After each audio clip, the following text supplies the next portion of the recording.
Good morning! Mag-breakfast muna tayo bago tayo umalis para sa ating second day of bird watching. So, nandito na nga ako sa kanilang restaurant, pinaka-restaurant na open. Dito tayo ngayon kakain ng breakfast at ang napili ko nga ay ang puri. Ang puri na to ay isang bilog at dinidip-dip sa gravy. At ito nga ang madalas na breakfast dito sa India. Ito yung puri, ito yung gravy, ito naman yung chutney. Ito yung bread nila, may jam. So ito kumukuha muna ako ng watermelon para sa aking fruit. At ito yung aking main breakfast, puri. Gustong gusto ko itong puri na to, lalo na kapag bagong luto, mainit-init pa. Bilog siya pero sobrang nipis and malasang malasa. Isasaw-saw mo siya doon sa ginawa nilang gravy o kaya naman chutney.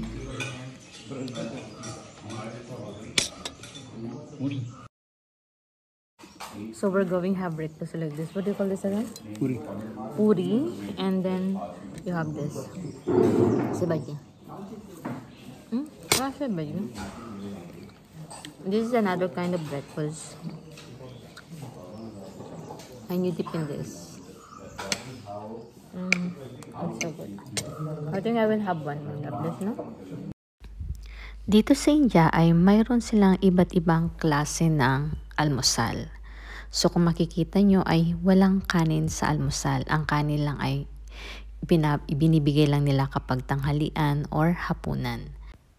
Sa bawat state din kasi dito sa India, meron silang kanya-kanyang pagkain ng almusal. Pero yung mga natatandaan ko ay, na kinakain ko ay sabudana, poha, o kaya naman parata.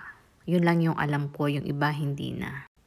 Sa atin, ang almusal natin pwedeng kanin, di ba?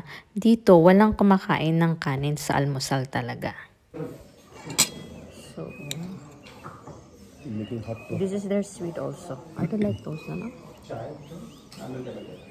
Then you combine with coffee. Baby, say hi, no? You're there? Hi.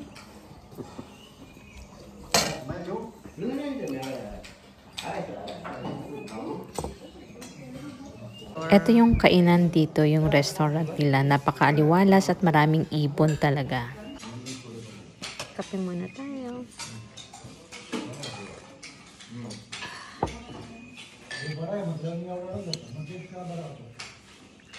And sweet.